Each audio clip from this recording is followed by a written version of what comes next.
आज के दौर में लगभग हर व्यक्ति की जिंदगी जंड हो रखी है। इसके पीछे कई कारण हैं। एक तो महंगाई का दौर, दूसरा रोजगार और व्यवसाय का संकट, तीसरा इनकम की चिंता, चौथा आमदनी अठनी और खर्चा रुपया, और ऊपर से मोबाइल, इंटरनेट और सोशल मीडिया। ऐसे ही कई कारण हैं जिन्होंने हमारी जिंदगी को जंड कर रखा है, तनाव से भंड कर रखा है। इस अनशंट और जंड भंड भरे जीवन में इन अडशंट शब्दों को गोली मारिए और याद रखिए, पहला सुख निरोगी काया, मतलब अगर आपका शरीर स्वस्थ है तो आप सुखी है। बाकी के सारे सुख शरीर से सुखी होने पर ही काम के हैं, इसलिए शरीर को स्वस्थ रखने पर ध्यान देना चाहिए। शरीर को प्राकृतिक चिकित्सा के जरिए स्वस्थ रखा जा सकता है। प्राकृतिक चिकित्सा घर पर भी की जा सकती है, लेकिन दौड़-भाग भरी जिंदगी में ये आसान नहीं है। आपके आसपास देखिए वेलनेस सेंटर्स मिल जाएंगे, और न मिले तो श्री नवग्रह वेलनेस सेंटर तो है ही। ये बहुत सस्ता है। राजस्थान के भीलवाड़ा जिले के रायेला चौराहे से करीब 9 किलोमीटर दूर मोती बोर का खेड़ा के पास स्थित है। इसके पास ही श्री नवग्रह आश्रम है, जहां हजारों औषधीय पेड़ पौधों वाला विशाल नवग्रह वन है, और पास में गौशाला है। प्रकृति के बीच स्थित इस स्थान पर हर समय शांत व शुद्ध वातावरण रहता है। स्वास्थ्य लाभ लेने के लिए दूर दूर से लोग यहाँ आ रहे हैं। यहाँ योग व प्राकृतिक चिकित्सा से लोगों को निरोगी बनाया जाता है। प्राकृतिक चिकित्सा अर्थात हवा, पानी, मिट्टी, तेल, वनस्पति जैसी प्राकृतिक चीजों से चिकित्सा। यहाँ रोजाना सुबह 5 से 5:30 के बीच जगा दिया जाता है। नित्य कर्म से निवृत्त होने के बाद कई एकड़ के परिसर के चारों ओर पग भ्रमण करवाया जाता है। बाद में इसकी विशाल छत पर यहाँ के वैद्य द्वारा योग करवाया जाता है। योग में कपालभाति, अनुलोम विलोम, शवासन, सूर्य नमस्कार जैसी कई योग क्रियाएं करवाई जाती है। यहाँ महिला पुरुषों के लिए अलग अलग वार्ड है, जिनमें अलग अलग थेरेपी दी जाती है। सुबह सबसे पहले हाइड्रोथेरेपी यानी जल चिकित्सा की जाती है। लेखक भंवर मेघवंशी व पत्रकार लखन सालवी भी निरोगी होने के लिए इस सेंटर पर पहुंचे। ये दोनों 5 दिन तक यहाँ रहे। आप आगे देखेंगे कि इन दोनों को कौन कौन सी थेरेपी दी गई और इनकी रोजाना की दिनचर्या कैसी रही। ये हाइड्रोथेरेपी कक्ष है।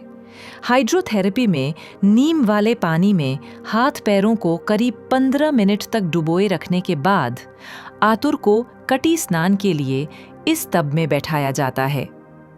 इस टब में गर्म पानी में 10 जड़ी बूटियों का उबला हुआ पानी भी मिलाया जाता है। इसमें 20 मिनट तक लेटाया जाता है। कटी स्नान आयुर्वेद की स्थानीय स्वेदन चिकित्सा है, जिसमें कमर से नीचे के भाग को औषधीय पानी में रखा जाता है। ये पंचकर्म का हिस्सा है और कटी क्षेत्र के रोगों के लिए विशेष रूप से किया जाता है। अष्टांग हृदय में कहा गया है, कटौ स्नानम कटिवातहरम परम, यानी कमर पर स्नान करवाने से कमर का वात रोग दूर होता है। और कहा है, कटी स्नानेन कटिवातः शाम्यति, यानी कटी स्नान से कमर का वात शांत होता है। इससे कमर का दर्द, अकड़न व साइटिका में तुरंत राहत मिलती है। मांसपेशी में शिथिलता आती है। कमर व जांघों में रक्त प्रवाह बढ़ता है। कटी स्नान आयुर्वेद का कमर का स्पा है। हाइड्रोथेरेपी देने के कुछ समय बाद दूसरे कक्ष में ले जाया जाता है। यहाँ पेट पर ठंडी व गर्म पट्टी डाली जाती है। पहले बर्फ के पानी में भिगाया हुआ ठंडा कपड़ा निचोड़कर पेट पर डाल दिया जाता है। 1-2 मिनट बाद इसे हटा दिया जाता है और गर्म पानी में भिगोया हुआ गर्म कपड़ा पेट पर डाला जाता है। इसे भी 1-2 मिनट तक पेट पर रखा जाता है। ये प्रक्रिया 20 मिनट तक की जाती है। इसे उपनाह स्वेद या पट्टी स्वेद भी कहते हैं। ये स्वेदन चिकित्सा का एक स्थानीय प्रकार है। चरक संहिता में कहा गया है कि उपनाह स्वेदनम शीतम व उष्णम व यथा रोगम, अर्थात रोग के अनुसार गर्म या ठंडी पट्टी लगाई जाती है। कफ व वात शमन, अकड़न तथा पाचन अग्नि को बढ़ाने के लिए गर्म पट्टी लगाई जाती है और पित्त शमन, जलन, सूजन व अम्ल पित्त में राहत के लिए ठंडी पट्टी लगाई जाती है। ये लगाने से पेट फूलना, गैस, कब्ज, अपच व भारीपन से छुटकारा मिलता है। आयुर्वेद की प्राकृतिक चिकित्सा में मड बाथ, मड मालिश जैसे कई तरीके हैं। मिट्टी पट्टी भी एक तरीका है।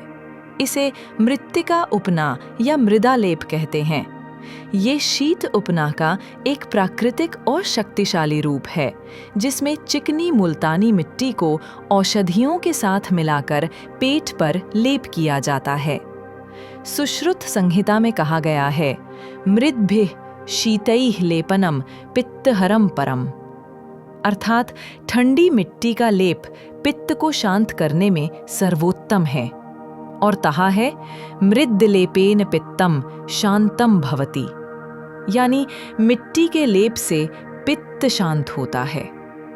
मिट्टी पट्टी आयुर्वेद का प्राकृतिक कूलिंग पैक है। इससे पेट की गर्मी, जलन व अम्लता शांत होती है। पेट की सूजन, अल्सर व गैस्ट्राइटिस में राहत मिलती है। ये रंध्रों से विष खींचती है और त्वचा को शीतल करती है। अग्नि को नियंत्रित कर पाचन संतुलन बढ़ाती है। इस तरह से मिट्टी को गीला कर एक कपड़े पर लपेटा जाता है। इसे आतुर के पेट पर बिछा दिया जाता है। आँखों पर भी मिट्टी पट्टी लगाई जाती है। इसे करीब 20 मिनट तक रखा जाता है।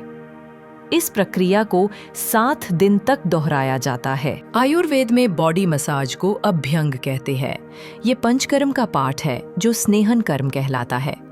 इसमें औषधीय तेल से पूरे शरीर की मालिश की जाती है।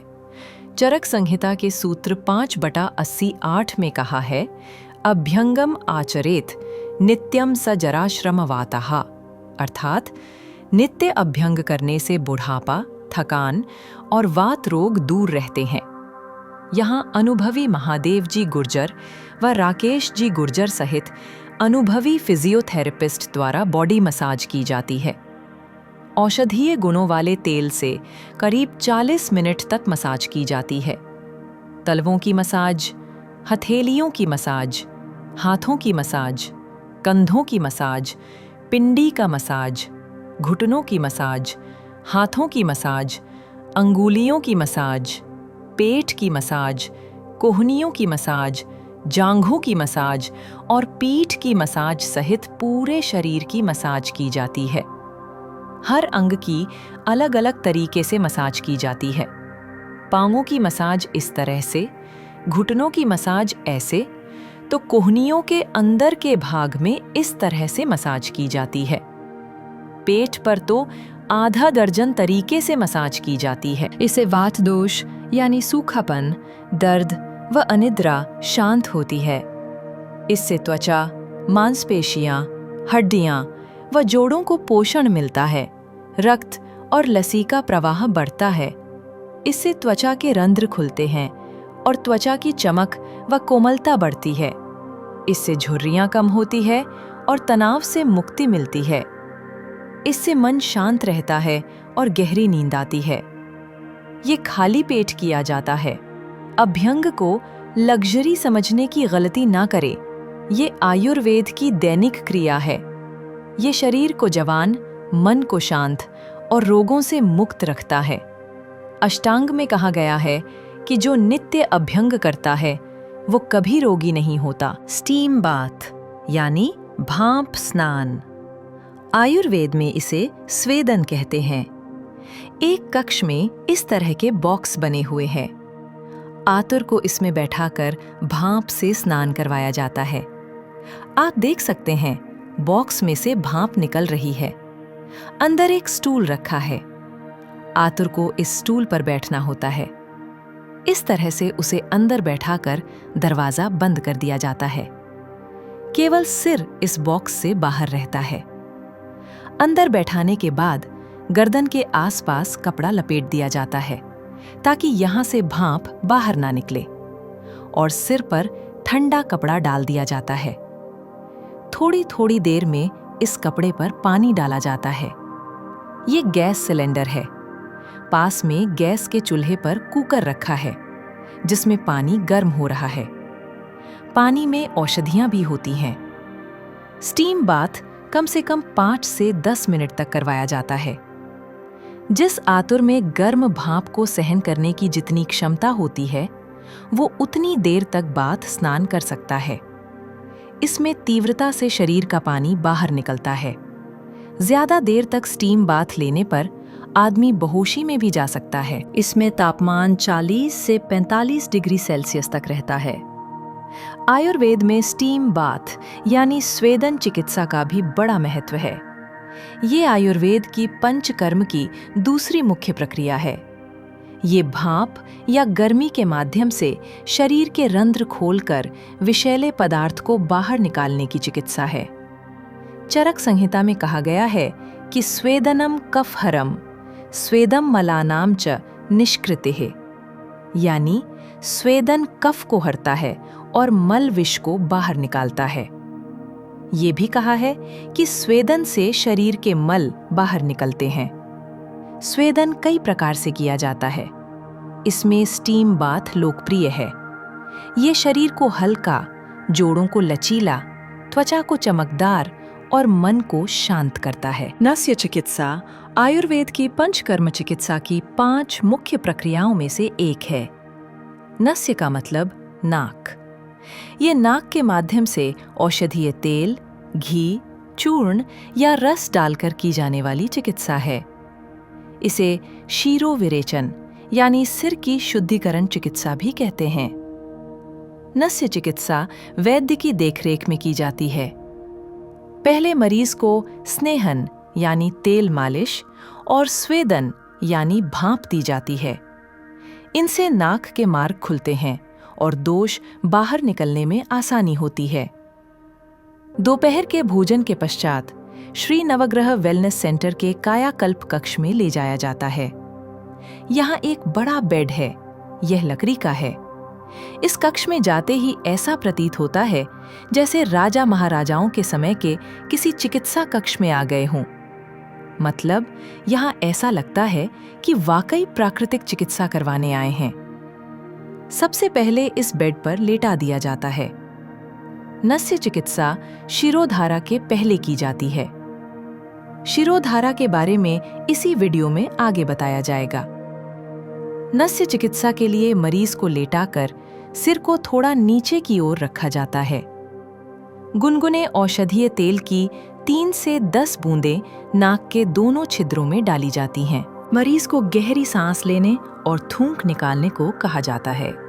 इसके बाद आतुर को गरारे करवाकर विश्राम करवाया जाता है। नस्य चिकित्सा खास तौर पर सिर, नाक, कान, गला, आंख व मस्तिष्क के जुड़े दोषों को दूर करने के लिए की जाती है।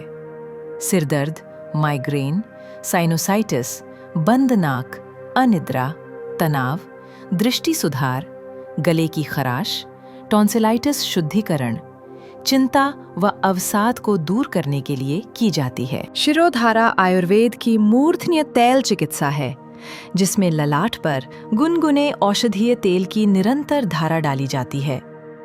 यह पंचकर्म और कायाकल्प का हिस्सा है। अष्टांग हृदय में कहा है, शिरसी धारयति इति शिरोधारा, यानी सिर पर धारा डालने को शिरोधारा कहते हैं। नस्य चिकित्सा के बाद शिरोधारा चिकित्सा शुरू की जाती है। आंखों पर रुई के फोंए लगा दिए जाते हैं। आंखें बंद करते ही हम ध्यान में चले जाते हैं। कुछ देर बाद हम ललाट पर गर्म तेल की धार महसूस करते हैं, जो बाएं से दाएं दौड़ती प्रतीत होती है, और कुछ ही पलों में सारा तनाव, सारी चिंताएं दूर हो जाती है। तेल ललाट पर होता हुआ बेड़ पर बने गोलाकार खंड में एकत्र होकर एक बर्तन में जमा होता जाता है, जिसे पुनः गर्म करके ऊपर लटक रहे यंत्र में डाल दिया जाता है, और ये क्रम निरंतर आधे घंटे तक चलता रहता है। इस बीच हमें कब नींद आ जाती है पता नहीं चलता। एक रोगी पर उपयोग किया गया तेल दूसरे रोगी पर उपयोग नहीं किया जाता है। शिरोधारा से तनाव, चिंता और डिप्रेशन से तुरंत राहत मिलती है। न्यूरॉन्स को पोषण मिलता है, जिससे यादाश्त बढ़ती है, अनिद्रा दूर होती है, वात पित्त का शमन होता है और आंख, कान, नाक की कार्यक्षमता बढ़ती है। शिरोधारा आयुर्वेद का मस्तिष्क का मेडिटेशन है। ये मन को शांत, मस्तिष्क को पोषित और इंद्रियों को तेज करता है। इसे आधुनिक तनाव का प्राचीन समाधान कह सकते हैं। इसीलिए कहा है, शिरोधारा सर्वम शमयति, यानी शिरोधारा सब कुछ शांत करती है। वेलनेस सेंटर में आतुरों का डाइट चार्ट सेंटर के वैद्य द्वारा ही तैयार किया जाता है। रोजाना योगाभ्यास के बाद शुगर व बीपी की जांच की जाती है। सुबह उबली हुई हरी सब्जियों का सूप दिया जाता है। उसके बाद नीम, तुलसी, पीपल, पुदीना आदि की पत्तियों का स्वरस दिया जाता है। यहाँ रहने खाने की व्यवस्था है। पहले दिन एनिमा लगाकर पेट को एकदम खाली कर दिया जाता है। रोजाना हाइड्रोथेरेपी के बाद हल्का नाश्ता दिया जाता है व मड थेरेपी, मसाज व स्टीम बाथ के बाद लंच दिया जाता है। रोजाना अलग अलग नाश्ता व लंच होता है। इनमें नमक व मिर्च बिल्कुल कम होता है। सुपाच्य भोजन होता है। जौ की रोटी दी जाती है। यहाँ के वैद्य रोजाना ऐसा ही खाना खाने की सलाह देते हैं।